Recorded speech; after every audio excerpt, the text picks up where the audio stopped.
Bev's Video Kingdom is intended for a mature audience. Listener discretion is advised. Bev's Video Kingdom is brought to you by Mississippi Leghounds. You need a dog that's going to protect you and your family? You know what you're thinking.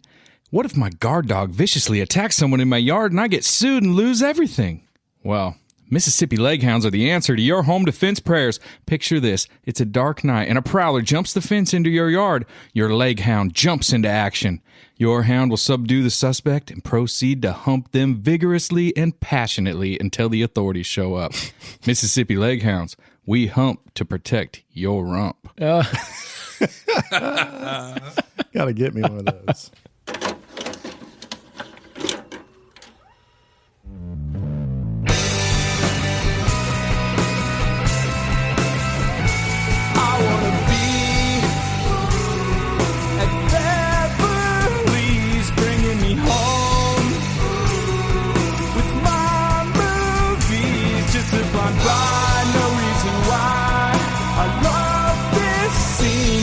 I can brag your favorite podcast. Let's start this thing. Woo! Oh shit, those sleigh bells. You know what time it is, folks. Feels like Christmas, kids. Christmas. It's Christmas time. Santa! I've been listening to Christmas music for like a month just to get ready for this pod. Oh, yeah, I'm ready. This pod made me break some of my hard and fast rules about Christmas, which really upset me, is the fact that I don't watch Christmas movies before Thanksgiving or listen to Christmas music before Thanksgiving. And both that shit has happened already. So It's starting earlier, right? Like, it's not just me. Like, Christmas season and music starts, I feel like a week or two earlier every year. Corporate America is pushing it on you, bro. Fine, that's fine. Hey, driving over, I saw quite a few buying. houses already with their lights on. I'm for just to be honest, I'm fine. for this. Yeah. I sing Christmas carols in July. Just throwing that out. Oh, wow. just the Mariah Carey one. Oh, well, that's the best one. He hits that high note. I'm a big Bing Like a Crosby Jeep. guy, so I go deep with the Oh, White Bing Crosby? Christmas. Yeah. No, he's sick. I'm dreaming. That's July 1st. Man, we should have just had a separate pod. We might have to do like a bonus pod of We're the just- top Christmas songs. Just me singing Christmas songs. Hopefully you guys have big speakers in your cars so that you can just get all this baritone coming through right now. That rolling up your spine. All right, ladies and gentlemen, it is Christmas time. It is December, so we are. Actually, it's today. Yeah, that's what I was the going to last argue. day of Is it November. Christmas? I mean, it's just December, right? Nick says yes, that's Christmas. It's hard. Nate's It's saying full yes, it's Christmas full right now. Christmas Christmas right now. season. Nate's had a Christmas semi, officially and now this- he's fully Christmas erect. Officially, this pod is dropping on like November 30th, but Yeah. for me, that's Christmas. Yeah, we're full go now. Actually, for me, post Thanksgiving is Full go. Post Thanksgiving, it's time. So it is Christmas time. We have a whole month of celebration for you guys to share with us. Whether you are religious or not, we like to celebrate Christmas. And I will say, I'll be the first to say, I'm not religious, but I love me Christmas. Oh, Love me some Christmas. I don't think the two are like mutually exclusive, right? You can love Christmas and not be religious. Well, that's me in a I mean, nutshell. Part of what we were talking about this off air, and Nikki brought it up, was, a big part of Christmas is this sort of anticipation of spending time with your friends and your family, and like in kind of communion with. I thought you were going to say presents. Well, I was getting there. Okay, sorry. That's all I really care about. You're going to talk about presents, right? Well, yeah, that family atmosphere and the family and friends, and actually kind of brings us back to our podcast. I mean, why did we get together and start doing this in the first place? Because we're friends and we like to hang out with each other. I And missed so, you, motherfuckers. we COVID got in the way of that. COVID got in the way, so we started Zooming and we were getting to hang out with each other and drink together, Talk about movies. talk about movies. Yep. Now we're just COVID deniers, just hanging out in tiny rooms together. So I have a bunch of files. So we start. Do we know the official first date of our first? I think it has to be somewhere April or in the. May? I think it was in April. Yeah, so it was like April of COVID, right? So COVID hits, and we're all like got super emotional about not being able to see each other. We were spraying off our fucking groceries on the front porch with Lysol before we bring them inside. And just crying because we couldn't. Sometimes Zach would come over and we'd touch each other's hands through the glass and stuff, and it was real. We felt super guilty about it. Zach threw his hairy nipple up on the glass. Things got weird. COVID affected us, okay, even when we didn't have it. So we had been listening to the rewatchables for a while, so we're like, yeah, let's do this, right? So we literally named the first episodes that are in the vault. I think it was called like what was it called? The rewatchables, like the basement tapes, or like we joked around like the White Album, like rewatchables but better. I think we were like, rewatchables. Oh, it was low budget or something like that. the poor man's rewatchables with less money and less research. So we did this with terrible audio quality, but with lots of weird costumes for a while over Zoom. We recorded them. So someday we'll remaster those. Oh yeah. And so didn't we go? So we went. Maybe I think we did 50. Our very first one was almost famous, which we've now done in proper form. So somewhere in there, we decided to name this Bev's Video Kingdom, which, as some of you will know, having listened to our intro pod, is dedicated to the little mom and pop video store that was owned by none other than Bev in our little town in Central California when we were growing up renting VHSs. And we're here now, man. Did we just hit how many listens? We just had our 2000th play was just, which is crazy, a couple right? weeks ago. Yeah. We're barely over 3 months out, right? Yeah. I like to think there's one guy out there listening to it 2,000 times. He's just fucking with us. Click. It's over. Click. Next.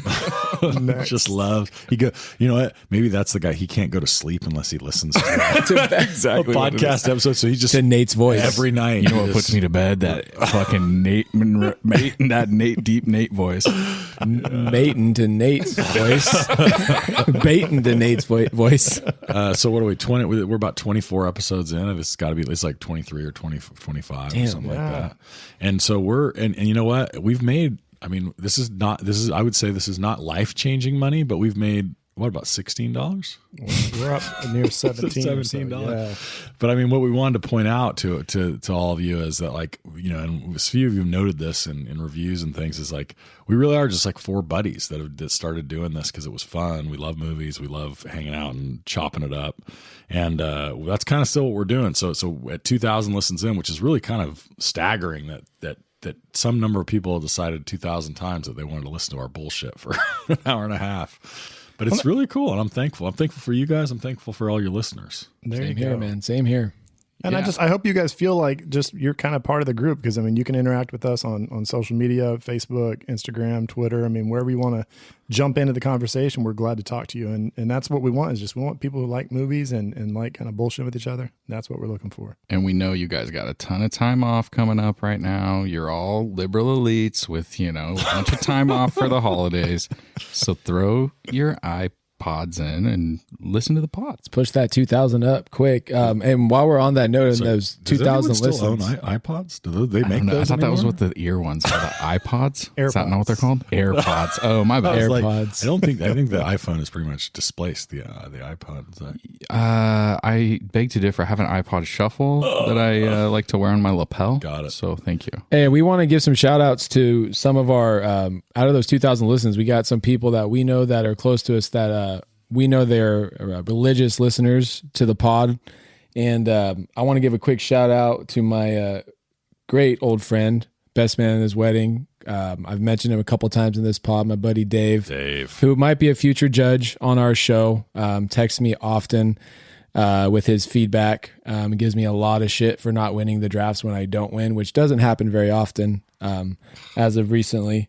But Dave, giving you a shout out, man. Thank you for the support. In our homies here, Jody and Nathan, who listen a lot to our pod. Thank you guys. They're on the tractor, and they're on dueling tractors, just driving down. It's like Footloose. It's like Footloose, and they're bumping Bevs. Flip around, go play chicken instead of Hero. On Anchor, like you have the little chart, and it tells you like people listening in their cars, people listening on their phones, and it's like people listening in tractors is super high for us. Unbelievable. It's like a spike on tractors. Yeah, we're like one of the top 5 podcasts to listen to in tractors. Yeah. There's one about. There's a bunch of ones about guns right before it, and then it's ours.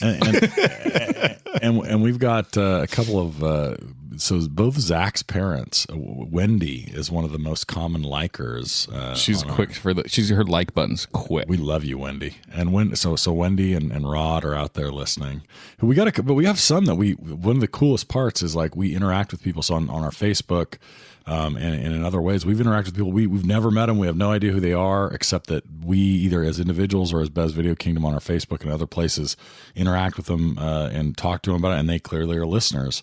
So what do we got? Roxy Frostbite, and she's awesome posting on our social media. We love you, Roxy, and our very first fan, I think, that ever that we don't know that ever like recommended us to anybody is our boy Pete Sorensen. Shout out, Pete. You the man, Pete. Yeah, shares us occasionally. So we pay attention. We love it. We get like really stoked about it when we see people interacting and saying they like what we're doing. And so we want to hear from more of you. That's genuinely we do a little bit of like social media kind of sharing and things like that.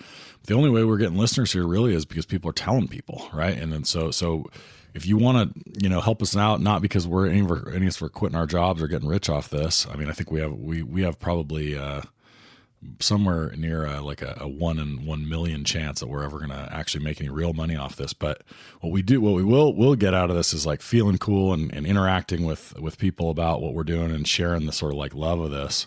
And so please, just share it around. Text your friends, share it on your social media that you like it, that you like a particular episode. Comment on our stuff and interact with us. That's the sort of like, if you want to give us some thanks during this Christmas season, that's the gift that we want. That could be their present to us. That's the only thing I want for if Christmas. There's movies you want us to cover. You know what I mean? We want to hear, like, give us, if you like our, our banter and our bullshit and you want to hear us talk about a movie, let us know what you guys want to talk about. We'll ignore it, but we want you to tell us. Because you should see our list that we've compiled quite the list of movies that we're going to do. 2022 is going to be a banging year for We're going to be okay. We're finding a movie for everybody. There's going to be a movie for every single person on this planet that they like. So, and the last thing that we're going to say, we're going to stop asking you guys to shill our stuff. But the last thing we're going to say is, if you guys have a friend that likes movies, recommend the podcast to them. But if your friend doesn't like movies, just tell them that there's a podcast about dick jokes. They won't notice the movies. They'll be like, man, there was a bunch of good dick jokes in there. And then they talked about some other stuff. I don't know, some movie, but it was weird. For premium. Oh, and don't forget, December 10th, last chance to get those reviews in on iTunes and get some stickers. Yeah, we got stickers coming for Christmas for y'all with amazing stocking stuffers for all of your Bev's Video Kingdom friends. Spoiler alert, we may just pick all the reviews. So get on there and let's review us. We got a iTunes. lot of stickers. All right. All right. So we've introduced our December. There's going to be some great movies coming up. We've got Die Hard coming up. We've got Love Actually and Home Alone on the docket for December. So it's going to be beautiful, but we're starting tonight with Christmas Vacation. It's my one of one. It's my go-to. It's my 100% top Christmas movie all time. So super excited to be leading this podcast because it's just one of those movies that I'm going to watch it probably 2-3 times during Christmas. I've already watched it twice, getting ready for the pod. And now I'm sure we'll watch it again before it's. I feel like this one's right in your strike zone, Brad. It's right in the 100%. Right in the Brad strike zone. It's got some feels, got absurdity, some silliness. Yep, right for 100%. Yeah, it's just that great, fun-loving, a little dirty at times, a little silly, and I love pretty much every minute of the movie.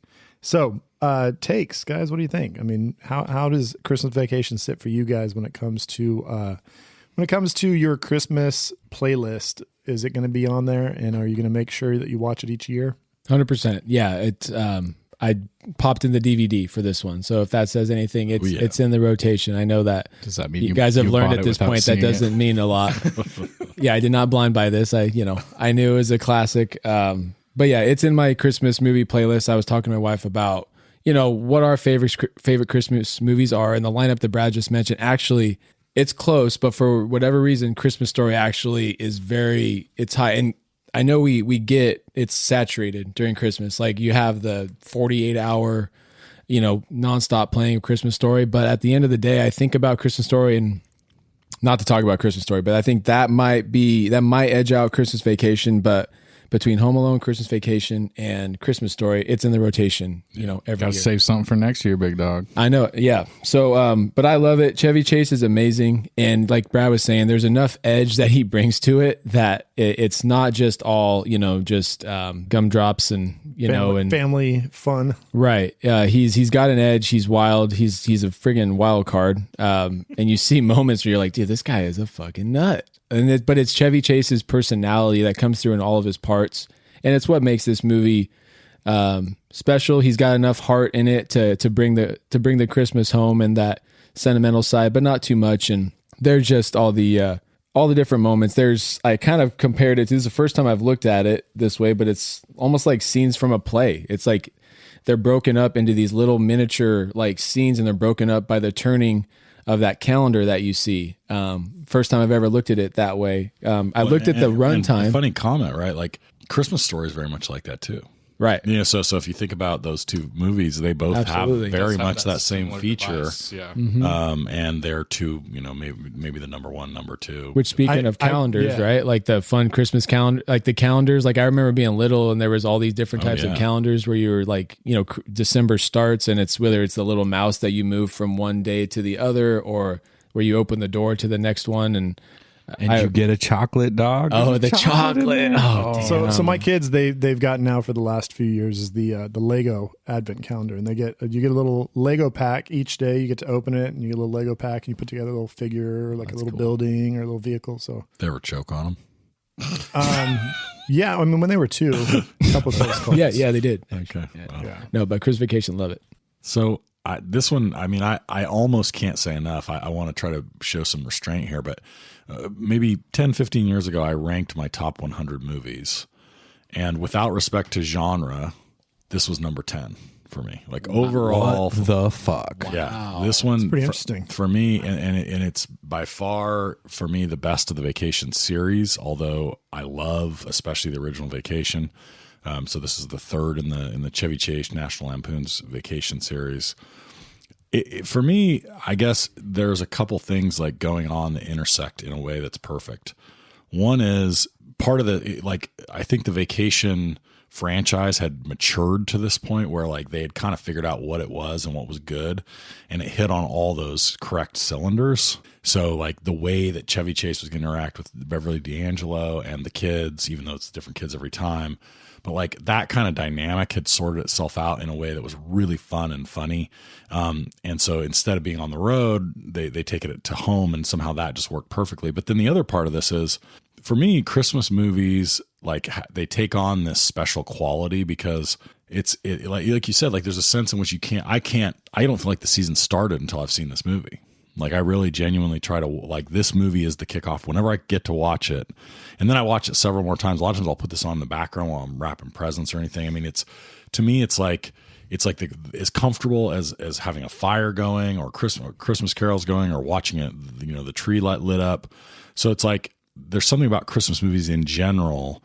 And this one captures it in a way that's sort of unique in that like, you get this, Clark is such a optimistic and like earnest, he wants Christmas. He wants this idyllic, like family Christmas, just like I think a lot of us want, right? Like we all have this desire to spend time with family and friends at Christmas.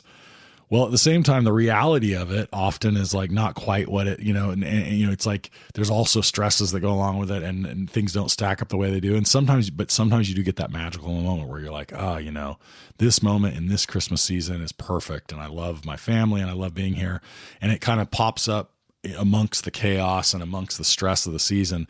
And somehow this movie like delivers that reality in a way that's both funny and real.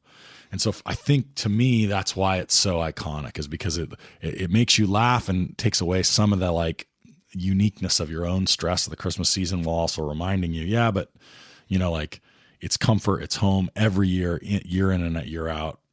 Being with your friends and family at that time of year is the thing you really want to do. And that's why you want it over and over again. And it tells a story from the adult point of view, when a lot of Christmas movies really work hard to tell it from the children's point of view. It's such a great point. That's why I love Christmas Story. I feel like it definitely obviously ties into that, the narrator from Christmas Story. But that's how Christmas Vacation differs. That's a great point. Yeah. Like you've mentioned before, like the idea that as you get older, you start to take in movies in different ways. And it's like when I watch this now, I just think about like, oh shit, all the relatives coming over to my house, like how stressful it would be. And like when Clark says, I'll be outside for the rest of the holidays.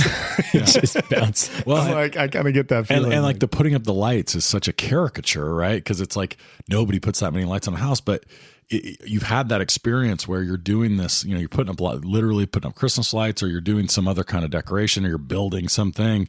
And it's like at once the most infuriating thing, but the most like, you know, because it's so difficult and because you're doing it to like please your family and your kids and, you know, in this particular way, it's like so satisfying to have it, you know, so it's that duality. It's kind of the yin and the yang of the Christmas season, all embodied in these like little skits that you see. There's one part of my house when I'm putting up my lights that I realized that if I fell off, I would probably be toast. Like, if I land on that cement right there off of this tall part of the house, it's going to be bad news. But I mean, I'm up there and I do it and get it done. It's fine. You'll fall in the bushes. On your pruning ladder. Oh man, I've not fallen off yet. So, Dude, I got to give my opinion first because you guys I just know. hit Yeah, every you're good. point I You're got. good. Son of a bitch. Fucking, I was just going to talk about how. win some drafts. You get to go first. I know. Fuck you guys. So my big thing about this movie is that I've never seen any of the other vacation movies. Oh, Any of them except for one, and that's the new one with Ed Helms. But anyways, not the same. So but still good, but not the same. So I realized when we were talking before that like when Eddie is there, so people already know that character. Yes. He's not introduced Yeah. right there. Oh, in that yeah. movie. So I didn't know that. So by this point, he would have only been in one previous one, which is the original Vacation. Okay. And he's great in it. And there's some funny classic throwback. Like, So this is the second in the Vacation series? this is the third, but I don't believe Cousin Eddie is in European Vacation. Oh, okay. which So is he the shows second. back up after the second one. Oh, okay. Yeah, I'm not 100% sure of that, but I don't think he's in European. So it was like that moment on a sitcom where somebody comes in that the audience knows, and the audience is like going to clap for a while before Clark starts talking. That's exactly right. Well, he comes up a lot creepier in the first one. Like in regular Vacation, he's a lot played Not for as a redeeming. yeah, just not as like almost like there's not that like kind of like kind fun side of him. He's a little bit more like dark and like and it's a shorter. He's in there a Yeah. lot shorter period of time. But See, because I don't think of him as like mean at all in this movie. He's like pretty personable and just like, I mean, just like, you know, jollily dumb, I guess would be the way that I would say. yeah, it. he's It's like, he's a better version of the character in this movie. but anyway, so I'd never seen any of these movies, but my family owned this movie on VHS and I watched it every year, just like you're talking about. And that's now, it's still a staple. It's exactly what you were talking about earlier, Nate, is my wife will put on all of her Christmas movies and she doesn't even watch them. She's Run them just on like a loop. cooking. Their background. Oh, that's yeah, I do exactly. the same thing. She's I'll doing all put that sorts on. of I'll put this stuff, movie on. Decorating. Yeah. For sure. So I love it. This movie kills it in a lot of things, and mostly with the surrounding cast. I mean, they're just ridiculous. Like Elaine Bennis wearing her sunglasses inside, and like at nighttime, she's just constantly wearing her sunglasses. And there's just so many bit players in this that I just absolutely love. Well, I'm glad you guys are all. It's a part of your Christmas that makes me happy because otherwise we might have had to kick some people out of the group or something. But so Christmas Vacation, its director is Jeremiah Chechik, and Jeremiah, this was his directorial debut. Wow. Legitimately, the first scene is like his first ever like shooting a movie. He'd done a couple music videos, but other than that, this was like his first feature film.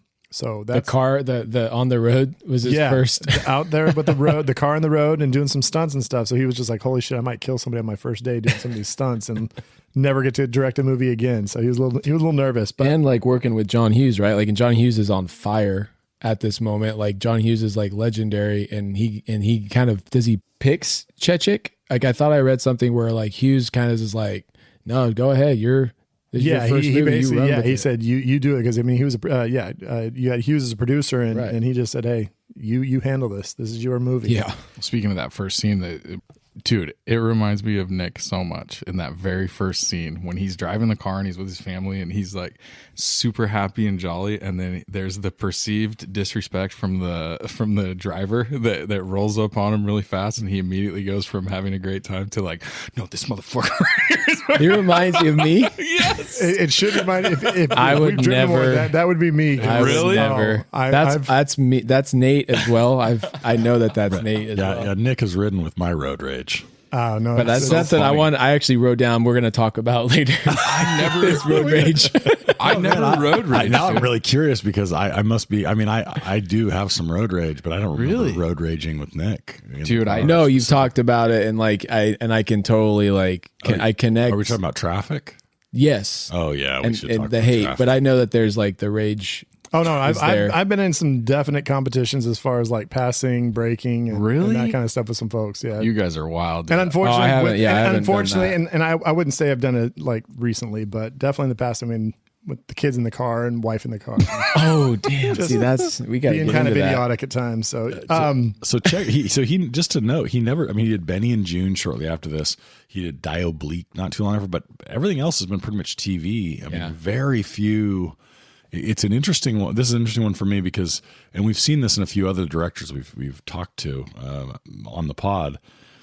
They've done a great movie, and it's been either in the middle of, or in this case, the beginning of a not very spectacular run of movies. Now he's got a lot of great television that he directs, and has been successful in that way. But it just shocks me because this is so good, and I think because some of the directing choices are fun and interesting here. well, I do know that I listened to the commentary just because I'd watched the movie so much. I'm like, I'm gonna just throw this commentary on here, see what happens, and a lot of the actors, as they're talking, they're like, oh yeah, this is my Christmas bonus every year. Like they basically, because this movie is so played, so many people bought the DVDs, people made a shit ton of money. Like box office wise, it was 27 million to make, and it only made 73 million. So I mean, it made a decent amount of money, It but only at the made same $50 time, million, Brad. I'm gonna piss on that shit. but on the back end, of course, I'm sure it's just check after check. Big back end. I mean, because it plays on TV, of course, and I think most people are going to be watching it most Christmases. So And that's what I wonder. Like, was this such an iconic movie right off the bat, or was it 10 years later that it started really catching on? Well, the vacation movies were a big deal. Chevy Chase think was a it big deal. I mean, 73 million in 1989 was a big box I office. think you're right. draw. Yeah. But I think it pretty quickly hit like premium cable and was, I think, a pretty big VHS and DVD at Christmas time. And the big Christmas movies, because the next year is Home Alone. So 90s Yeah. Home Alone. So it was like they made some pushes, and I mean, I guess nobody knew about Macaulay Culkin, but maybe they didn't know how big that would be. I think they had a good idea that Christmas Vacation would be bigger. I think Home Alone might have been more of a surprise. I'm curious about that when we dive into it. Yeah. So speaking of Chevy Chase and talking with the director, I mean, I'd like to ask him about his relationship with Chevy Chase because speaking of Home Alone, Chris Columbus was supposed to direct this movie, and he was having some meetings and basically walked away and said, yeah, I can't work with this fucker. Cannot work with Chevy Chase. And Chevy Chase has been notoriously throughout his career A douche? abrasive, douchey. A lot of people do not like him. A lot of people do not want to work with them. Drugs. I don't want to say racist, but possibly racist, I think. Well, I don't know about that. Just gonna throw that out. We Maybe can it's lob like some post. accusations out there. Anything's possible. But I will say, regardless, I mean, it's almost tough to argue. Chevy Chase has some of the best comic timing of maybe any comic actor of that. Especially, I mean, and this is his like absolute peak in terms of like he's sort of honed the craft for a while with SNL, and he has the Fletch movies and the original Vacations. But like, I don't know if he was ever better than he is in this like late 80s, early 90s era. What's cool is it's his own. You know what I mean? It's his own timing. It's his own, his own, just the same way Norm Macdonald has his offbeat, odd. I mean, they all come out of SNL. The ones that get big, they all have their own voice and their own, style and the way they deliver and their comedic timing and all of that. And Chevy Chase had that, and he had it for a long stretch. How many scenes is it where he's just doing something on his own and it's pretty much quiet with no dialogue, and he's carrying the scene just like through little actions and mannerisms and reactions, and it's just beautiful. It's when he's hilarious. stapling up the lights and he staples his shirt, and like it's just so basic, but it's so funny. Like for some reason you just tears the shirt, the way he looks at his shirt, the way he tries to pull it off. It's like, it's not even classic physical comedy in the sense that it's so big as much as it is just like this subtle little kind of like disgust at himself, frustration, all bundled up. And you just, it's so funny. The perfect sap on that example is the magazine. The sap on the Exactly. That's magazine. exactly what I was going to So say. growing up when I was little, it didn't click to me what was going sap on. in the- yeah, right. yeah, yeah. I didn't even put those two together and what was going on. I just knew that it was a weird thing, and we go on to the more funny things. And the older I got, that's a scene that got funnier and funnier. The older I got was the sap, and then his wife, and When he then goes over his to give wife's her a reaction kiss, too. He goes over to give her a kiss and gets stuck in her hair. Oh, so good. Yes, it seems like the director got along with Chevy Chase. So I'd want to ask him, like, I mean, any problems? Like, did it seem like it worked out? Was there any moments where it was like, God damn, this guy's an asshole? Did it show up? I don't know.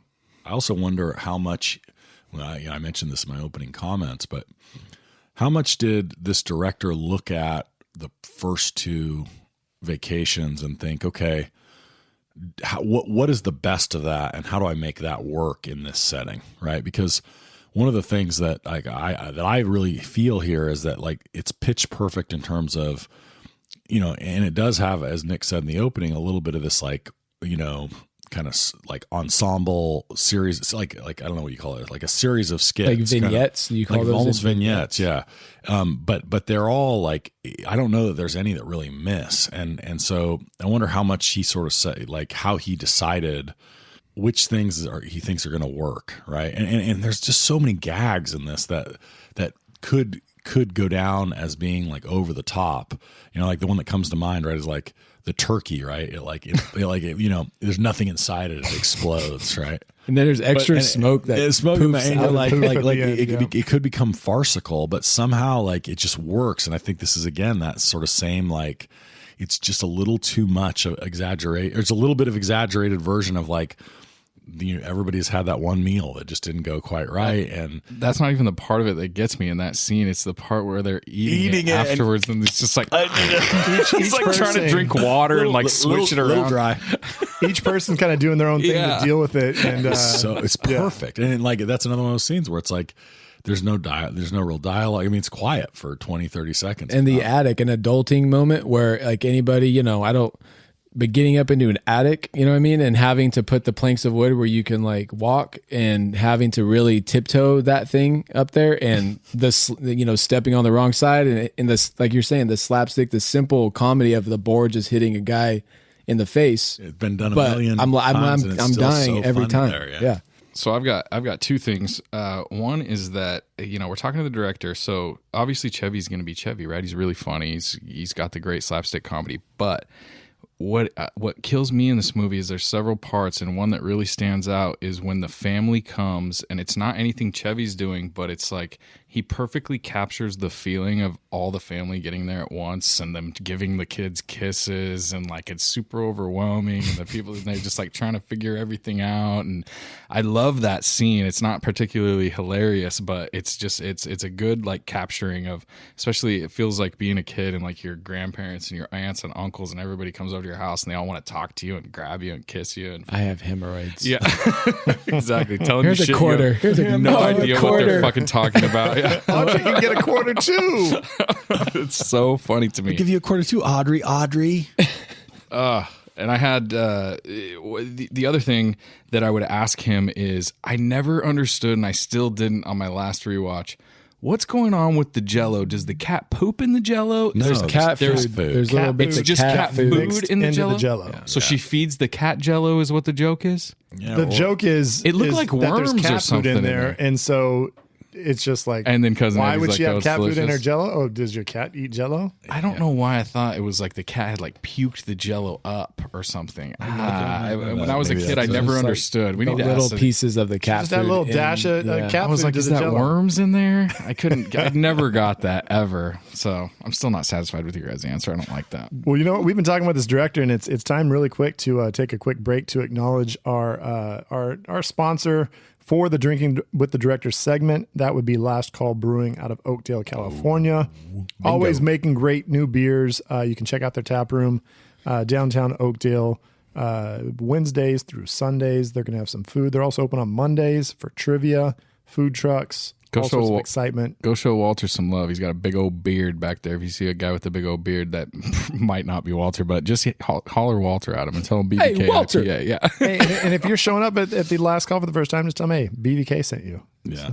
Let them know. And the word on the street is that we get to make a beer. It's going to be called the BVK IPA. Should be coming at some point. Early 2022, we'll have a release, but we're going to go do some brewing with Walter. Not to be confused with the serial killer BTK, who has his own IPA coming out right around the same time. So it's going to make marketing difficult. Yeah, just make sure you picked up the right one. Yeah, we don't want to support that guy. He's bad. Man. We're going to try and piggyback off that momentum.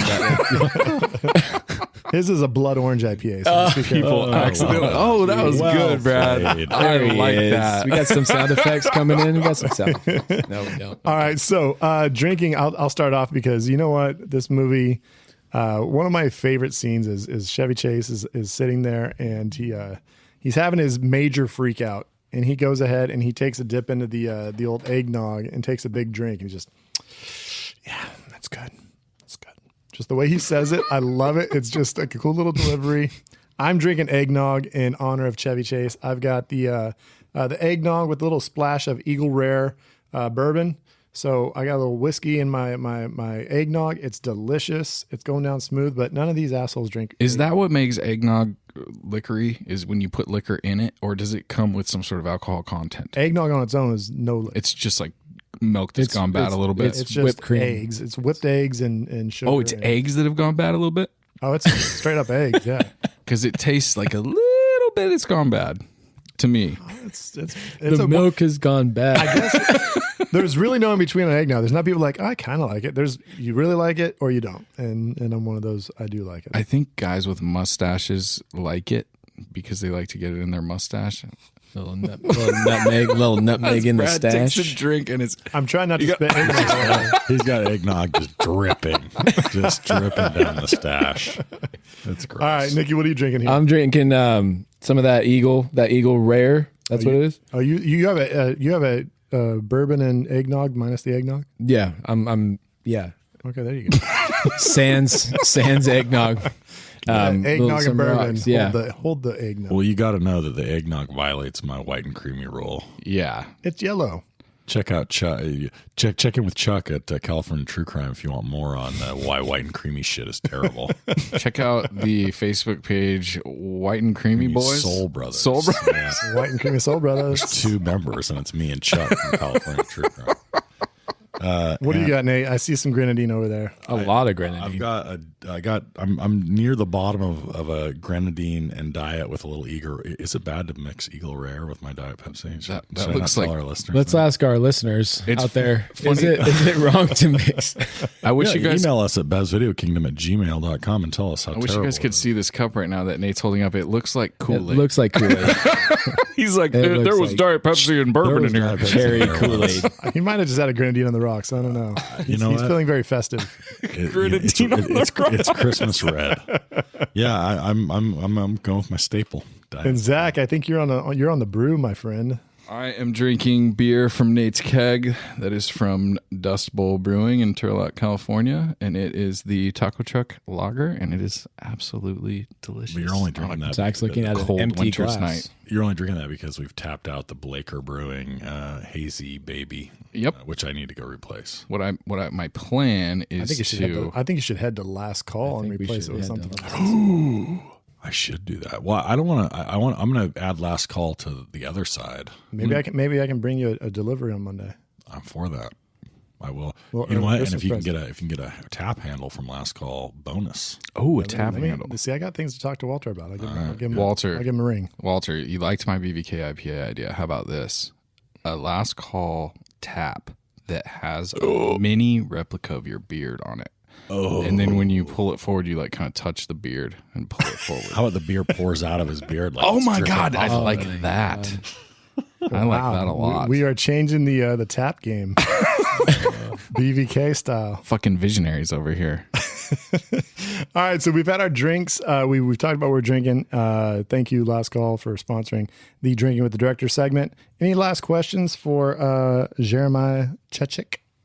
Can I give him a shout out for the fact that this was shot on the back lot of the Warner Brothers studio in Burbank in the summer? The Lethal Weapon house. The Lethal Weapon house. Evidently, they pulled up to the house and the toilet that a Murtaugh was sitting on that got blown up was exploded. on the lawn when they pulled awesome. up to the house. Speaking of Murtaugh, hey, he was a top pick last week. Check him out. Training day. That was the best cop duo draft last Thursday. Couple weeks ago. Oh, yeah. No? No. Yeah, 2 weeks ago. Couple weeks ago. Time is a flat Time circle. flies. When you're having fun.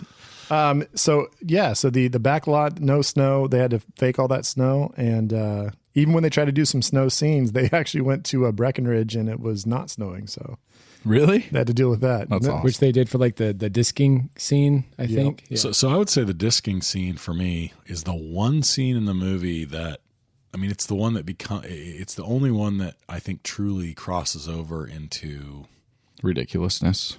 yeah, like Like a cheesy kid's Christmas movie. yeah, and I guess I would ask about that scene, like how, whether or not he second guessed it, because it feels to me like it borders on out of place, and maybe it's my least favorite part. I think that's just a matter of you can't bat 1,000, right? Like, so he takes a Yeah. lot of risks in this movie, and Yeah, I he think does. a lot of them land, and that one didn't. You know what I mean? I think that's just And as much as I'm going to give Cousin Eddie a lot of praise a little bit later, it's got my least favorite Cousin Eddie delivery. When he just drops that little bingo at the end, it's like, it's not even Totally that funny. Cut in, edited in. Yeah, he's just last. like, bingo. And I'm like, And it's kind of, and he doesn't he look kind of straight on, and it's like Yeah, a very it's- isolated. Yeah, why? Like, odd shot. Yeah, that's Jeremiah. That's what we're going to take you to task for, is that scene for sure. yeah, I definitely take advantage of the 30-second forward skip button. really takes me out of the movie every time I'm wrapping presents and cooking while it's on. Just suspension of disbelief gone. Gone. All right. Well, how about we have a little ad and then we'll come back a little bit later to start some new categories. I gotta pay. This episode of Bev's Video Kingdom is brought to you by Cousin Eddie's Dog Training Academy. Is your dog over-pampered, constantly being bathed and only eating if fed by your hand? Is your dog taking up too much of your precious time with long walks, brushing, and other dog care procedures? Then you need to bring him on down to Cousin Eddie's Dog Training Academy. We'll make your dog much more self-sufficient, teaching it helpful tasks such as varmint chasing and waste management. Your dog won't need your assistance anymore as it roots through the trash for a good meal and yaks up that lost shoe it's been chewing on for the past few days. And if you're ready to breed a litter of trashy pups, well, at Cousin Eddie's, we give our dogs plenty of time to bone down Mississippi Leghound style. So your dog will be ready to hump anything that moves at a moment's notice once they've made it through the 2-week training program over at Cousin Eddie's Dog Training Academy. Sign up now for our 2 for the price of 1 courses. They are the gifts that keep on giving the whole year round. 2 weeks of training. That's a quick turnaround on a humping dog.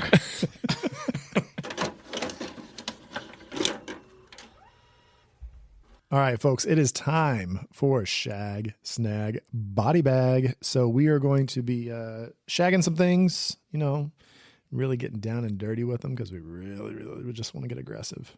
And then we're going to snag some things, take them home to mom to introduce, and then we're going to body bag some stuff and, just get rid of it. Don't like it. Don't need it. Put him in a body bag. Yep, that's what we are doing. So let's go ahead and start off with that shag. What do we got going for shag? All right. So I want to shag Clark Griswold's family. So first of all, Beverly D'Angelo is what I like to call a puberty accelerator.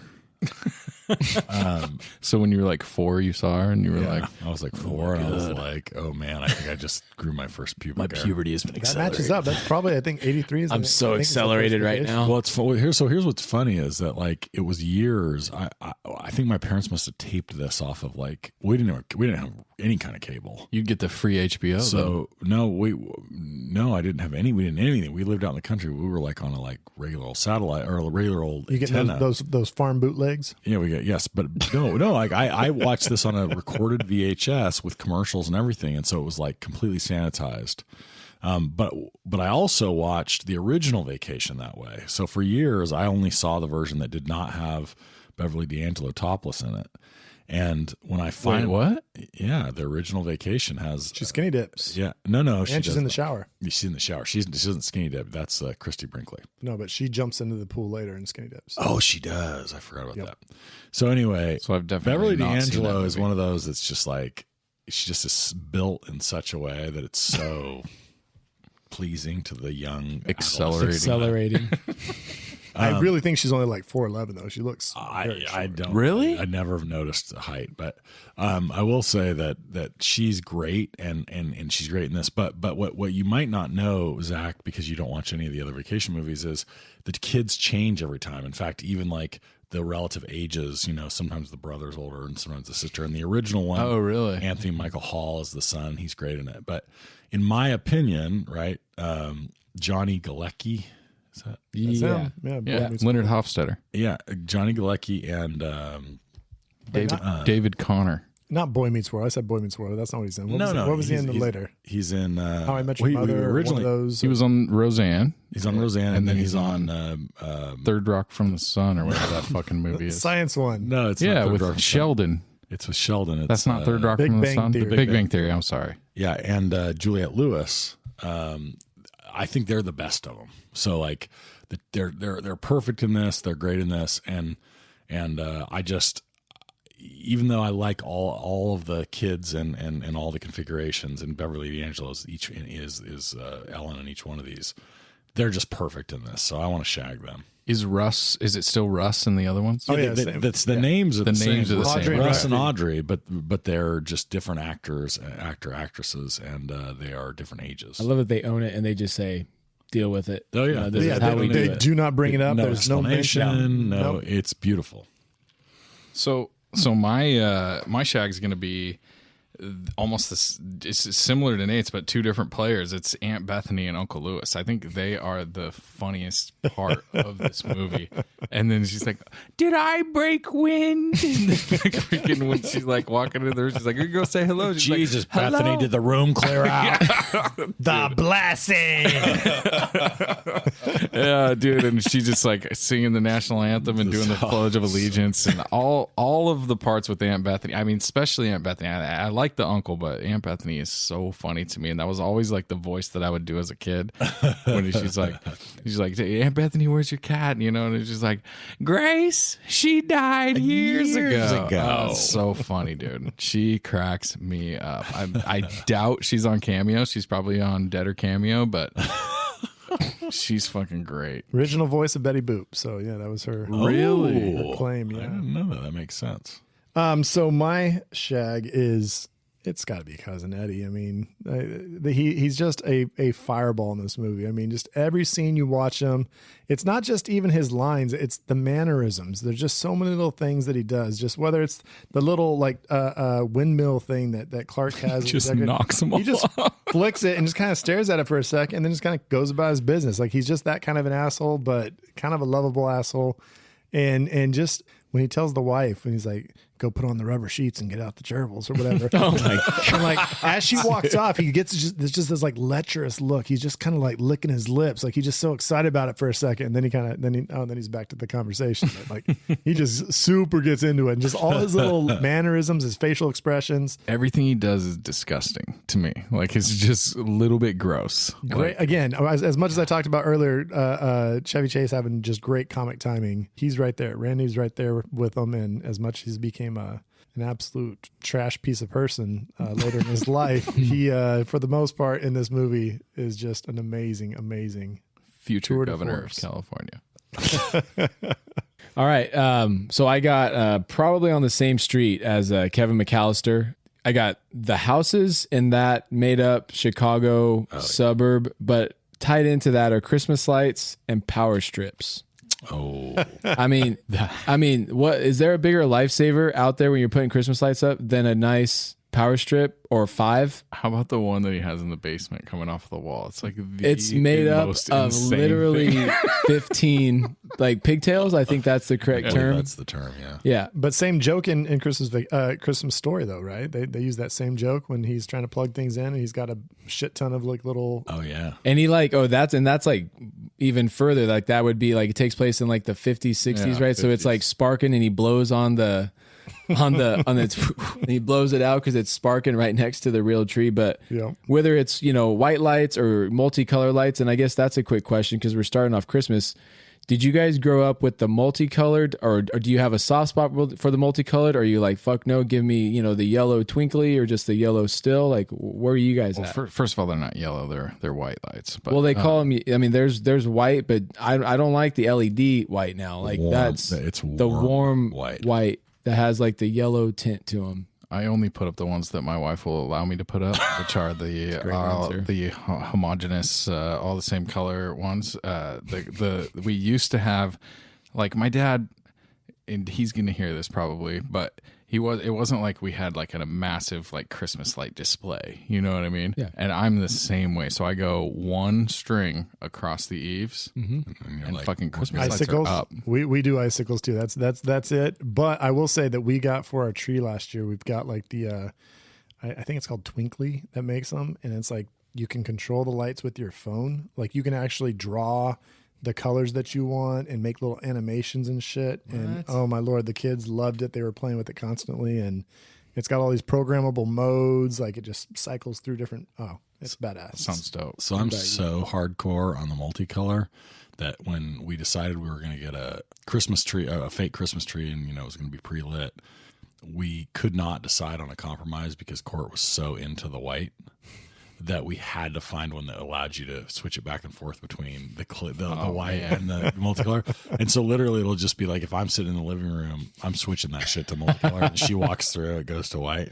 I mean, it's just that's intense. It's a Christmas light ping pong match here. That's crazy. See, because I just choose not to ever fight that battle. I'm just like, whatever colors you fucking want. I'm kind of like with Zach. Multicolor. I'm kind of like Zach. I came into it with multicolored, growing up with it, loving it, and I don't have anything against the warm white, but it's warm white. The wife likes, she likes white. Warm white, and that's what we got. And each year we kind of add to the outside. So we're throwing some in, a few more trees, a few more bushes, getting a couple of those like dangly. You can change the sparkly and like the flashing with the flashing balls that hang from the trees. So, anyways, Christmas lights, power strips. Give me that street too. I'll take it all. It's Christmas. Good stuff. And that concludes the Bev Video Kingdom Christmas decorations section of the pod. Gotta have it to start December. All right, so snags. I'm gonna start this off with our snags, and I'm gonna go with the National Lampoon as like a company, because National Lampoon was an offshoot from the Harvard Lampoon. It was kind of like their official like professional company. But man, some legends have gone through there. They were kind of one of the first real like multimedia companies. They had films, they had radio shows, they had the magazine, they had all sorts of stuff going out, and it brought together a group of comedy legends. I mean, you have movies wise, Animal House, Caddyshack was basically, it wasn't the National Lampoon label, but it was made by National Lampoon guys and one of the main guys from National Lampoon. Vacation. You had Gilda Radner, Bill Murray, John Belushi, Mike Rice, and Al Jean of The Simpsons, as well as the director John Hughes, Harold Ramis, Christopher Guest, all part of that National Lampoon crew. One of my favorite authors, P.J. O'Rourke, he wrote for the National Lampoon back in the day. So I mean, just a amazing amount of comedy legends and people who were funny in a lot of different avenues coming together to put some amazing material out. So National Lampoon, lots of props. They, of course, later sold out, and basically the company died, and they just were selling off the name to movies. So that's when you had like Van Wilder. They were like Van Wilder. And then you had all these like now like college, basically like American Pie wannabe movies, all under the National Lampoon label. I believe Animal House, a film that you haven't seen, Brad, is a National Lampoon's. You mean the one I mentioned earlier when I was talking about how great the company was? I wasn't listening. Yeah, so I'm saying they had some great movies, but then now they just basically whore out the name for all sorts of just typical kind of nudie comedy bullshit. Don't bullshit on nudie comedies. Well, I'm saying, how many of those have you seen? None. But Dorm days. I appreciate the opportunity that I someday will. Van Wilder 2, more Nate, wild. Nate, every once in a while in his real life, gets to see boobies now, so he doesn't have to watch those Any National chance he can Lampoon's get to college movies accelerate, anymore. he will take the opportunity to accelerate. If he never got to see boobies. I'm still trying to accelerate my puberty. Yeah, exactly. If he never got to see boobies in real life, then he would be watching the shit out of those movies. He'd be like, "Have you guys seen National Lampoon College Booby Day?" I think there's probably one actually called that. No Guaranteed. joke. That was right off IMDb. All right, Zach, what you got for snag here? Okay, so for my snag, I got to go first in all these categories because you guys are going to step on all my shit, but fucking Beverly D'Angelo as the beautiful and endlessly supportive wife.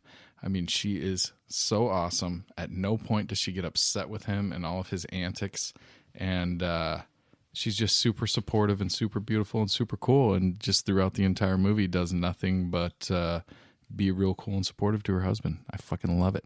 That's my snack. And she's in the shit with the family the entire time. And that was a question I had, is how damn long is the family staying with them? It's weeks. A while. It's weeks. Eddie's it's from like, I'm the leaving next start. month. It's from the start of December.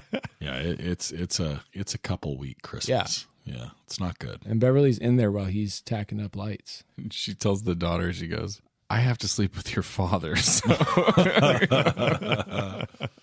Nick, what do you got here? So I got to take him. It's Chevy Chase. So I didn't grow up, so a little bit too young for me to appreciate his entire like body of work or go back to all of it. So like I've seen parts of Spies Like Us. I mean, Caddyshack did kind of grow up with it off and on, and that's a kind of a go-to. I mean, probably a couple times a year, once a year. Did you get on in that? random spots? Did you get on that Three Amigos shit? Yeah, but it's not once a year. Yeah. But damn, some of the parts in Three Amigos is unbelievable. And Chevy Chase and the mixture of those three guys, Martin Short and Steve Martin, and that's magic. But you know, he has an unbelievable run. His comedy is unique. It's dry, but then it's wild. He's unhinged. He's slapstick, and he jumps between all three. And like I said, those guys coming out of SNL, they all kind of come out with their own voice, and it's fun to see. And it's, you know, you go into a Chevy Chase movie the same way you go into a Will Ferrell movie or a Chris Farley movie. You go into it for them, and it's for that comedy, and it's for that, comedic timing, and you just want to see as much of them as possible. And to see him in a Christmas movie and in the Vacation realm when he was kind of at his peak powers as far as the Vacation series, it kind of felt like, and everybody was ready for it. And I was too young to appreciate that kind of momentum.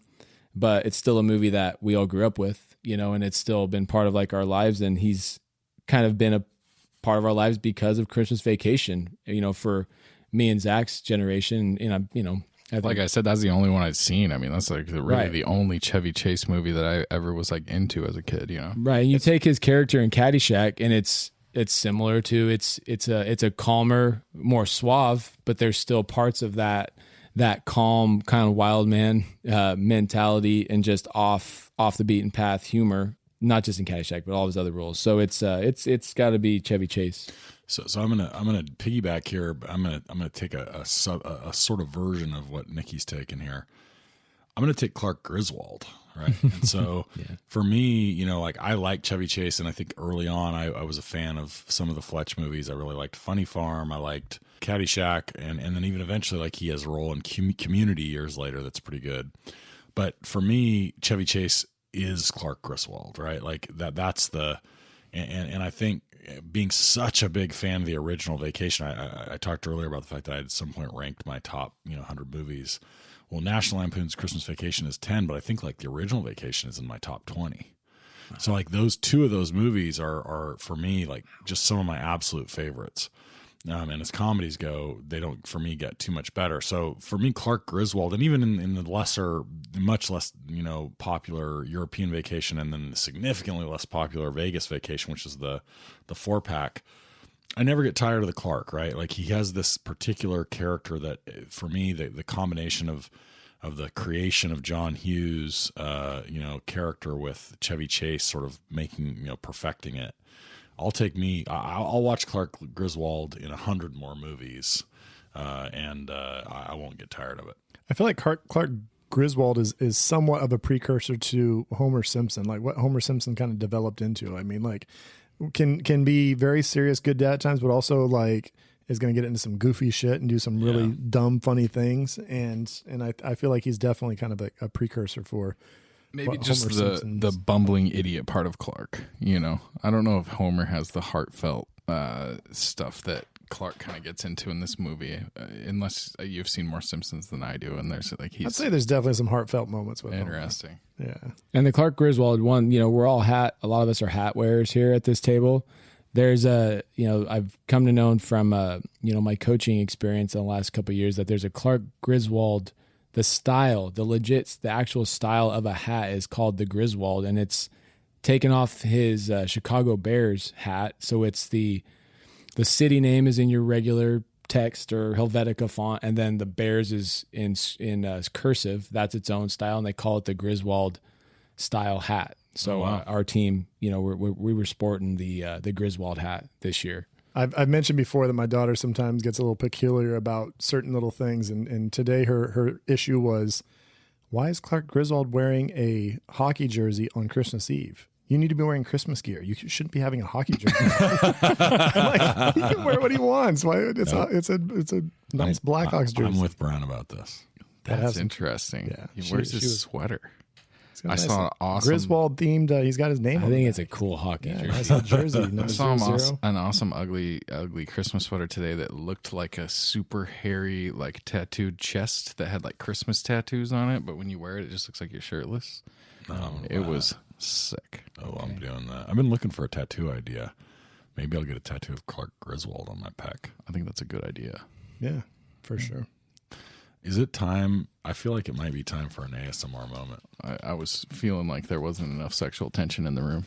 So here's the thing: we're kicking off our Christmas month, and I don't know if there's any food more Christmassy than the cookies you leave for Santa Claus. And so I have here a very mini, very tiny Oreo cookie that I'm going to crunch for all of you ASMR fans out there.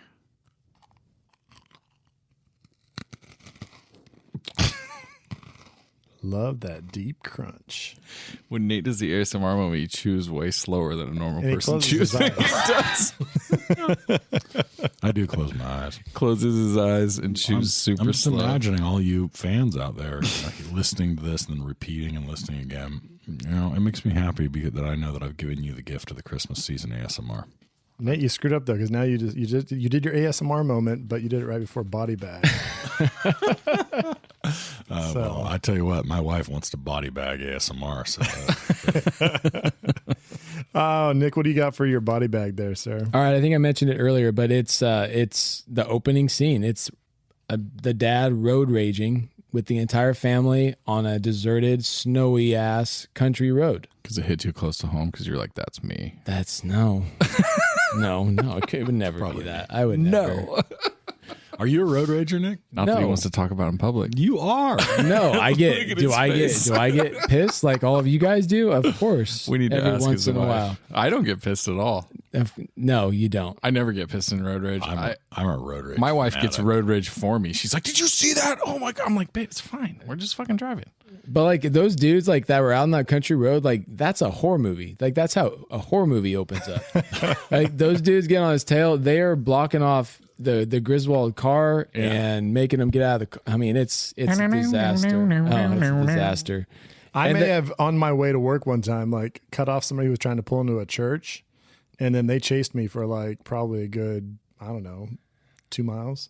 Oh wow! Wow. And then I just to make sure that they were following me, I did like a little loop around this like little like And they followed area, you? and then they just kind of followed it, and then they ended up turning back towards the church. But they were about to pull in the church, and they were driving hella slow. So you got in the way of their God. You passed them on the right, I passed them on the left as they were getting ready to left turn into the church. and then they followed you. Yeah, they were angry. They were like, I was like, they're going to church. They can't be that bad at "They're people. like, Jesus can wait. Let's kill this motherfucker." So I'm going to kill this dude, then I'm going to go repent. So weirdly, like I'd say I have a mild case of like legit road rage, but I really have a problem with like I get really angry at inanimate concepts like traffic.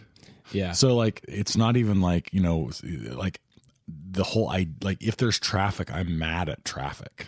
Like, like I get makes so total sense. pissed because, and it translates it, but I'm like, why is there traffic? Like, it's as though the universe is fucking with me. I always imagine there's somebody at the front of the traffic that is actually like causing it, and I'm like, that person needs to die. And I look at, well, but then I start going, I kind of devolve it down into the individual person. So then I'll look over the person next to me and I'm like, the fuck are you going? Why are you here Why are slowing me down? I guarantee you whatever you're doing is bullshit. You should have stayed home. Like, it's just, and so everybody now is the enemy. Like, I know you want to get over. I know you're looking for it, but I know I can see it in your face. You want to get over. Oh, so that's like the only type of road rage that I have. You ever see the guy that like gets into the left-hand turn lane like he's going to turn left and then drives all the way down the lane of cars and then wants to get back in and cuts in front of everybody? Yeah, I'm that guy. That guy I want to murder so bad. And when I get in traffic, you guys are like, I'm mad at the traffic. When I get in traffic, I'm like, sick, dude. Turn the music up, roll the window down, lean back a little bit. Don't have to press the gas. I put that shit in park. Oh, so you love traffic. Oh, I'm just I chilling, block dude. lanes. Michael I block Bolton. lanes. He's If there's like a Michael chance Bolton in traffic. for somebody to sneak around, I get out there and throw my Nothing bumper infuriates me more than people trying to cut in any sort of line. I will fucking lose my Oh, mind. I'm the worst. You know how like they have like at McDonald's and stuff now, they have like the little dual lanes. Oh my god! And I will sit there and like park myself so nobody can get out until I see which way I can go. I'm like, okay, that one's faster. That's what I'm going Brad, to. I always pick hate wrong. you, dude. Brad told me this a while back, and so like I never go to McDonald's anymore without thinking like, oh man, if Brad were in that lane, he's so pissed right now, and it makes me so happy. Brad's not even there, but I'm so happy if I beat that car that was in the left lane because I imagine Brad being pissed. And sometimes I'm I like, lose my I'm like, oh shit, I just totally cut in front of that guy, and then I'm like, fuck. And then I get up to the thing and I'm like, he's going to charge me for that guy's meal. Like, he's not going to know because I'm supposed to be behind that fucking guy. And then I feel really bad. And then I'm like, hey, just make sure you charge me for my, you know what I mean? Whatever my kid's $47 freaking McDonald's order. Oh, yeah, road rage is real. Okay. It's a real thing. Oh, Zach, what are you body bagging here, man? So my body bag is just real quick. We touched on it earlier. Nate was like waxing poetic about putting up Christmas lights. And I was just sitting here thinking, I want to kill myself just thinking about putting up Christmas lights. It's the worst time of the holidays for me. Oh yeah, no, I don't. I don't put up Christmas lights. Okay. So if I had a guy that I paid to put up Christmas lights for me, we don't put up Christmas lights anymore. you were just saying how you feel good about doing it for your kids and all this I shit. understand how you would in theory. I don't do that shit, but I get it. Inadvertently my favorite body bag. Okay, so I put up Christmas lights every year. As I said, I do one string of lights along the edge of the house, but there's a peak in my house that goes up really fucking high, you guys. Yep. And so I get my ladder out and I put the thing on, and I looked up this stat. Like, I mean, this is the dumbest shit ever. We're just wasting a bunch of electricity. 18,000 people were injured and went to the emergency room last year putting up Christmas lights. 5 people died putting up Christmas lights. I think that It'd be such a shitty start to the holidays. That's man. a literal body bag. It's literally, and you know, Clark died 42 times while he was doing his thing. Thank God he was in a movie because he didn't actually die. But I have to go up to this peak and it is fucking harrowing, you guys. And it's always like, I always wait until it's like cold and a little wet outside. My feet are slipping around. It's fucking ridiculous. And the very quick story that I will tell is my sister-in-law lives around the corner from me. And she's single, and she was like, hey, you know, can you help me put my Christmas lights up? And I'm like, sure, no problem. I go over there. She's not home. I get my ladder. I set it up, get up on her roof. Once I get up on her roof, I realize, oh shit, her roof's like way steeper than my roof. Like, not like mine's kind of gradual. Like, when I got on her roof, I was like, I had to like hold on, like, you know, kind of all fours up there, and I was kind of scooting around. And I will preface all this with saying that I have an extreme fear of heights, to where like I feel like I'm a pretty tough dude until I'm like standing on a 10-foot edge and I'm like really scared. My feet start tingling and shit. And my fucking motor function stops working. And so I'm up there and I'm not really paying attention to what I'm doing, and I'm like putting all the thing around, and then I've got to get back down, and I go over, and I've positioned the ladder in such a way that it is underneath the overhang of the garage and I can't see it. And so I'm hanging on the roof and I've got one leg down and I'm trying to find the ladder with my leg down below me and I cannot find it. And Clark Griswold. then I cannot lift myself back up onto the roof because I'm in this weird position. So my legs are just dangling. You're giving me anxiety. And it's not close. Like it's not like a couple foot drop. Like I was going to, and I'm up there just holding myself. I can't get up. I can't get down. I'm holding myself. My sister-in-law is not home. And I kid you not, guys, 10 minutes go by. Oh, wow. And I'm barely holding myself up. And an old man walks out of his house across the street. And I yell at him, Sir, please, I need your help. Can you please come help me? Oh my! And he's like, walks over and grabs the ladder. I'm like 5 feet from where the ladder is. I'm nowhere near it, of course, because I can't find it with my legs. He brings it over and I get down and then proceeds to tell me how he fell off of a ladder like earlier that year and was in the hospital and like hurt himself, not putting up Christmas lights, and he's like, you got to be careful. And I was like, thank you for that. I'm going to go throw up. Yeah. Oh, dude, it was a harrowing experience. So that's my body bag. Putting up Christmas lights. I hate that shit. Nate Dogg, what's you body bag? So I've got two. They're both scenes. The one we've already talked about, which is he's on the disc and he flies in a ridiculous fashion. It's like the most sort of fantastical part of the movie that for me, it sort of takes me out of it a bit.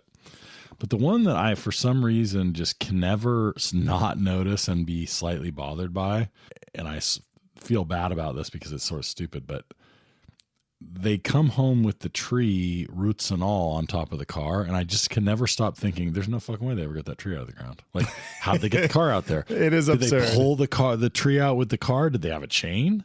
How did they get in the snow? Like, I'm asking myself all these stupid questions, which is like, stop asking these questions. But for some reason, every time it bothers me, partly because like I've tried to pull a bunch of fucking trees out of the ground. I grew up on a ranch. I put a chain around a lot of stumps, and I have pulled bumpers off of trucks trying to pull much smaller trees out of the car or out of the ground. So I definitely am bothered by that, and I maybe shouldn't be, but I am.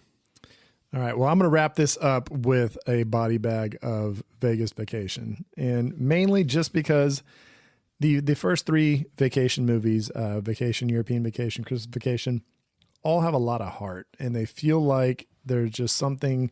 The cast seems together, and Vegas Vacation just comes across kind of as a money grab. It doesn't have the same heart. It doesn't have the same feel. It doesn't even have the National Lampoon name. That by that time the company, I think, had basically died out, so it's not even a National Lampoon movie. I just don't like it. I saw it once and I was like, that's enough. Kind of brushed my hands. I was like, okay, done with that one. Not going to watch that again. And I don't know, maybe some people do like it, but it seems like it's kind of I like it. Okay, mutually hated upon. But There's it's some the funny weakest, parts, but it's a National Lampoon movie, and Brad doesn't like it. I'm out. there you go. Back me up on that shit. All right, so we are now on to Cameo, and as much as Cameo has been weak lately, I think, and I could Did they be call us with the incorrect. sponsorship? They called us? No, I wish. We might have to just start just tweet bombing them or something. Yeah. We should just start sending them invoices. Just see if they process them. Yep. No, yeah, that's not a bad idea. Some new equipment and shit. Just be like, I'll charge it to Cameo. So yeah, we I think last Christmas Cameo might have done an actual like Christmas Vacation like special, because both really? Chevy Chase and Beverly D'Angelo are both previously on Cameo. Wow. And then we got a shit ton of characters that are actually on there from the movie. So I've got 4 of them. I'm just going to list them to you, and then you guys are going to go ahead and tell me who's the most expensive, who's least expensive. Just the top and the bottom? I mean, just you can rank them. I do first and last. Here we go. First and last. So it'd be like me and Nate. So we've got Nick. Catherine, Eddie's wife. That's Miriam Flynn. She's on Cameo. Ooh. Ellen Lotson, who was Ruby Sue, also was the kid who owned the bunny in Fatal Attraction. So she's got a couple credits there. Nicholas Guest, Christopher Guest's brother, who plays Todd of Todd and Margot fame. Who we have. I did not know that was Christopher Guest's brother. Yep. And then Sam McMurray, who is Bill. He works in the office with Chevy Chase. The nicest guy on the planet. Yeah. Always super supportive of He's Chevy great. Chase. Yeah. I just keep expecting him to be douchey because he seems kind of douchey, and he's Kind not of looks. at all. He looks like Shooter McGavin. He's just Well, so nice. Isn't he is he the douchey bad guy in Ghostbusters or no? Oh, maybe that's not the same guy. The one who he's talking to, like when they're having coffee at work, Yeah. when he tells about the pool. Yeah. That's Sam McMurray is his name. So there's your 4. Who's charging the most? Who's charging the least? So the friend is the most. Oh, I didn't see. Actually, I didn't see. The friend at work is the most, and Ruby Sue or whatever, the cross-eyed girl is last. That's my guess. Yeah, I'm gonna say I'm gonna go with the Christopher Guest's brother is the most, and I'm gonna say Cousin Eddie's wife is the least. Nick. I'll go guest the most, and then Ruby Sue with Zach last. All right. So in the middle, we have both Ruby Sue and Catherine. Oh shit! How much do you think they're each charging? They're actually tied. They're the tied. Exact, they're charging the exact same. $45. I'm gonna say $61. I'm gonna say 35. $49 for either. No, was that Zach? He said 45. Yeah, Zach was closest. Zach. Funniest thing is that Ruby Sue, her business charge is only $100. Oh, why did we not have her on here? We could have had Ruby Sue shout out BVK for $100. Damn it, bad planning. Mistake. You sure you're not Santa Clark? But Catherine, $343 for her business charge. I don't know why she said 43, but again, I think it's the service charges that they have to pay. $43? $343 for her business charge. Yeah, we'll pass. So that leaves Christopher Guest's brother, Nicholas, and Sam McMurray. Who's the top? Who's the bottom? Now I want to change my mind and say Sam McMurray's the top. Who is Sam McMurray again? He's the friend. He's the Bill. He's the guy been in the some office. other things though. Yeah, I've seen him in other stuff. I think he's the number 1 for sure. All right. Yeah. The last is Sam McMurray. Bill only charging $40 on Cameo. Wow. $100 for business opportunities. So what has the other guest guy been in? Nick Guest, He was in specifically- Raising Arizona, I think. He was. that makes sense. And then $100 for Nicholas Guest and $700 for business. How much for his brother? Oh, well, Christopher Guest would be ridiculous. So Nicholas Guest. Let's see what else has he been in. He was apparently in Trading Places. And Raising Arizona would have been. Oh, the show where you make over That's your Trading neighbor's Spaces, house. Oh, okay, but my bad. I like the thought. Let's see. I don't know. That was a lot of scrolling. He hasn't been in much, obviously. He's been in 197. He has 197 acting credits, but Yeah. How many movies has his brother made? 196. I'm not seeing a lot of actually overlap there. It's a weird little mix here. Yeah, Sam McMurray's Raising Arizona, Drop Dead Gorgeous, LA Story, Adam Smith Vows, 190. Have film you credits. seen Drop Dead Gorgeous? I have not. It's a great movie. We might have to pick that one for the pod. That's your 6. All right, well, so Cameo came through. Like I said, I think they did a little Christmas vacation celebration last year, and so Very they got a bunch of solid. these folks on there. But if you are still looking for a late Christmas gift, why not have Ruby Sue say hi to your grandma For 45 or 49 bucks for or something? $49? Yeah, I like that. Worth it. That'd be pretty sweet. Or Cousin Eddie's wife. Your grandma would be like, "Who the fuck is this? You paid what for this? $49. That's a car." Oh man. Falls in a well, eyes go across. Gets kicked by a mule, eyes go back. I don't know. Oh God, the delivery on that line is so beautiful. Streaming recommendations. So streaming recommendations. I'm going to start here because we've talked about it already, and maybe it's some other people's. They might even chose this as well. But Nick said at the beginning, he said at the top of the pod that there's a lot of similarities between the pacing of Christmas Vacation and Christmas Story. Little vignettes, a loose plot that kind of is almost insignificant. The main thing is just having some funny little situations, and Christmas Story, of course, does that awesome.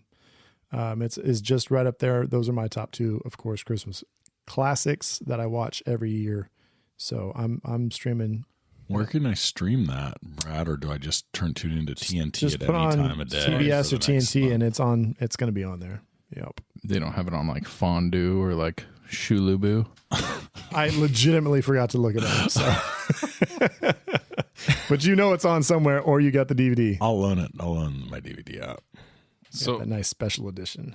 So my streaming recommendation is going to be the new Vacation movie. If you guys haven't watched it, it's legitimately good. I really liked it, and I've got a guy at work that recommended it to me like over and over and over again. And he was like, "Have you watched the new Vacation yet?" And I was like, "No, I still haven't watched it." And I finally watched it, and I was like, "Why did I wait so long to watch this? It's fucking great." Ed Helms is so funny, and I think there's like a cool Chevy Chase cameo in it, and it's kind of a throw, like there's some good Easter eggs in there. Because Ed Helms is Rusty, right? He is Rusty. Yeah. And my favorite Leslie Mann is in it, and Chris Hemsworth is in it, and Christina Applegate. Applegate.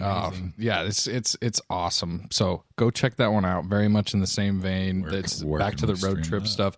It's on HBO Max. Oh yeah. And my second one is, Nate mentioned it earlier, is Community. If you guys haven't watched Community with Chevy Chase, sort of a curmudgeon-y old guy, and he's not the strongest part of that show for me, but that show is really funny, and for a lot of seasons for a couple seasons it was really good. So check that out. That one's on Netflix.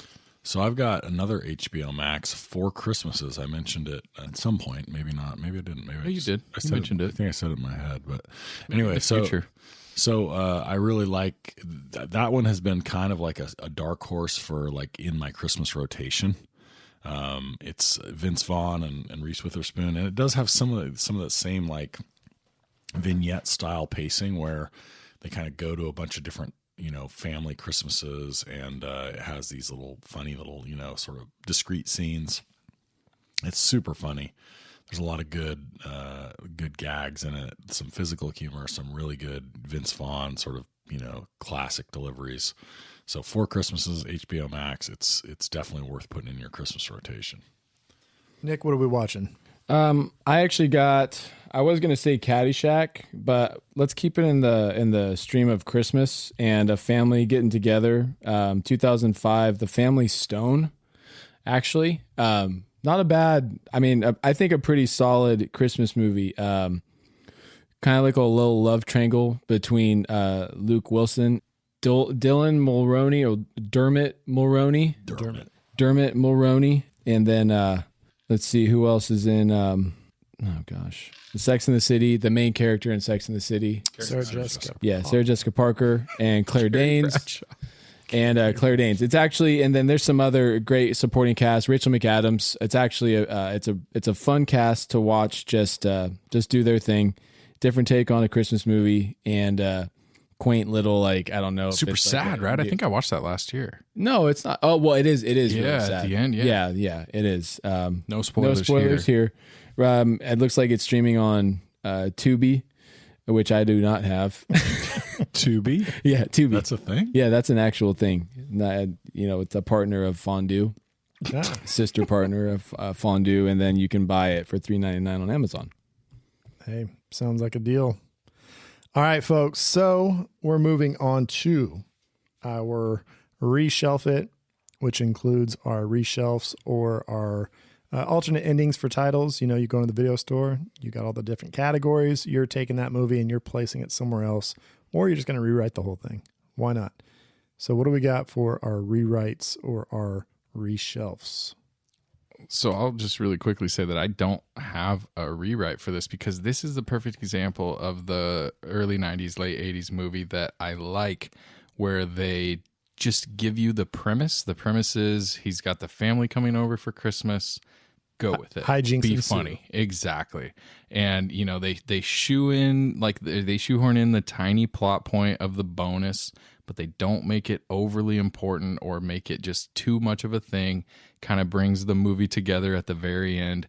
But I wouldn't change anything about this, because I feel like in other hands, there would have been this crazy zany plot that would have had to permeate through the entire thing, and they would have had 15 minutes at the end that really sucked, which they didn't do here, and I think it works great. So I don't have an alternate ending. What do you guys got? I've got an alternate ending, but it's not even an alternate ending. Basically, what I want is the prequel and the sequel of, I want to find out Cousin Eddie's whole situation of running into this RV He says he ended up being homeless, but they got the RV, and so that's what they're living out of. I want to see how that all went down. And then sequel, I mean, shit, he's got to leave Griswold's house. Where does he go? And then, not even that, I want to find out when he comes back for the pool party. How does that go down? I mean, that seems like that's a whole nother fun a few days of Cousin Eddie doing some weird shit. So can I ask that in the sequel we focus, one thing we've been like woefully negligent about is I want more of the neighbor dynamic. So like could, in the sequel, which is the summer pool party, film, can we get more of Margot and Todd? Yeah.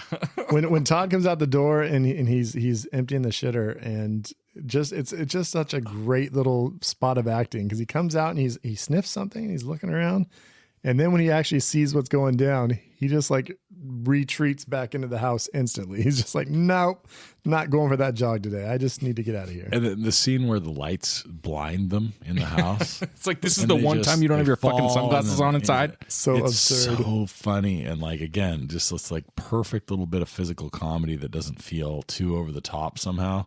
And it's just so good. They're such perfect, pretentious assholes. And Julia Dreyfus throwing a nice right cross. Oh yeah. Yeah, right. Yeah, She got tore up by that squirrel and that rock. Dude, she gets murdered. Dude, right? She dies on the She spot. dies right She does not walk back to the house. She's done. Bend over and I'll show you. Dude, so I was talking to her. I wasn't talking to you. I got drama. I got a drama. This movie picks up right around when Chevy Chase finds out that he did not get the bonus check, and Cousin Eddie just flips his shit and goes completely psycho. It's a drama where Cousin Eddie is completely unhinged, and in a very dark, distorted, disturbing way. And he's gonna go take care of this boss, and he is gonna kidnap him. So it's a drama kidnapping movie, kind of a takeoff a simple plan. Okay. A drama like that, and is that Billy Paxton again with Bill Paxton and Billy Bob. Billy Bob. Yeah, so there's ransom. It's dark. Maybe Cousin Eddie doesn't come forward right away that he's the one that actually took him, but he gets caught up and he can't give him back because he's too far in, and he wants to. He realizes he did the wrong thing, but he just can't. So he's just going to go full forward on being the kidnapper, and it ends dark. Boss doesn't make it. Cousin Eddie goes down, I don't know, in a blaze of glory. I don't know. Maybe Joe Pesci and Daniel Stern make a cameo at the very end. They do some cross world. I love Bandits. I love my Tarantino cross universes. I do on love the the show. idea that the Wet Bandits are also in the Griswold. Yes. So I want the Wet Bandits in every Christmas movie. I mean, but this one makes more sense than most, right? It's on the same Christmas street. in Chicago. Let's just say it's the same street. In a rich right neighborhood. down the street. They could, the idea that they burglarized the Griswold's house too just makes me happy. I was thinking we could take it towards kind of more Zach's wheelhouse of like Cousin Eddie turns into like the sadistic, like torturing, and he's got like the razor blades out and he's doing some like. That was the only one I could come up with to put in a different genre. Would be like in a the trailer horror movie where Eddie's what I'm really saying. a That's the torture. The RV That's the is a torture chamber. Yeah. They actually filmed a scene in the RV that they ended up cutting, and I want to see those scenes. Yeah, that'd be awesome. I want to know what Is was there a going down in that deleted It RV. looks like the Zodiac DVD out there? I don't trailer. even know if it's available. I don't know if it's something that you have access to. I just can't imagine the level of disgusting that's going on inside that trailer. It's like the wild squirrels running around like in Zodiac. Every mannerism that he makes in the entire movie or touches or does anything just disgusts me so much. He's just so gross, and I just can't imagine his inside of his trailer. Yep. Nate, you got any remixes? No, only rewrites? the I was going to say that I wanted a sequel that was like the neighbor dynamic. Gotcha. The neighbors. So Bring that was those. So I jumped in on your pool party. I don't know, Margot. It's so good. All right. Well, we're at the end of this pod. So we've got a draft coming up on Thursday. We're going to be drafting. We've kind of decided, we've manipulated a little bit. We're going to be doing kind of the dysfunctional or annoying family member. So not the main character, but related to some of the main Related to characters. the main character is key. Yeah. Not necessarily, but Remember related to that. some Or of the main supporting. characters. Remember that, Zach. Remember that. Spoiler alert: Zach will not remember. Zach will not remember, guaranteed. But yeah, so we've got that going on. Of course, this is kicking off our Christmas season for the BVK podcast. So what are the? Remind us. What are the three? What are the we did? We've done Christmas Vacation. What are the next three? We've got Die Hard coming next week with Nick on the lead. We've got Nate bringing out Love Actually. And you know who we're going to be drinking with? Brad's wife. Yeah, this was like almost like planned way before the pod even existed. Like it just there was going to be like a movie night where they just sit there and Melissa and I don't want to say we don't always see eye to eye, but Melissa and I have kind of a love and Melissa criticizing me relationship. Like that's the sort of and so one of the things though that she and I really bond over is that we both love Actually, and we like to torture Brad about the fact that he is subjected to it every year. We did a little backyard viewing of it a couple winters ago. We did, yeah. It was nice and cold when we watched it. Brad did not love it. Brad's like, this No, movie sucks and it's cold. I hate watch it. There's definitely some things I love about it, and we'll talk about that when we get to it. But yeah, then we're gonna wrap it up with Zach taking us down to the Home Alone, just down the block from the Griswolds. We're going down to the McAllister house. I decided we're going to switch up. We're going to do Home Sweet Home Alone. Oh my God. No, not really. We're doing I haven't Home seen Alone. that yet, but my kids watched it, and I've got a large 9-year-old, and he goes, because the little chunky kid from Jojo Rabbit stars in it, and my son goes, Dad, there's a kid in it that looks exactly like me. I was like, awesome, buddy. I know who he's going to be picking in that draft. Yeah, I can't wait. I'm so excited for the Christmas movies. Yeah. So there we go. All month, bringing it to you guys. Holiday spirit, getting those holiday spirits up, and trying to enjoy this nice month of December. Hey, thanks for coming out to the Bev's Video Christmas, kids. Merry Christmas, everybody. Merry Christmas. Drop those gift reviews and those gift likes and those gift subscribes. Yeah. Give us out. the present of your iTunes review. There you go. That's all we ask for. All we want for Christmas is... You're not going to drop a U for me? What am I supposed to say? All I want for Christmas is you. There you go. Not what you wanted, Brad. That's exactly what I wanted. Bye-bye. Later, y'all.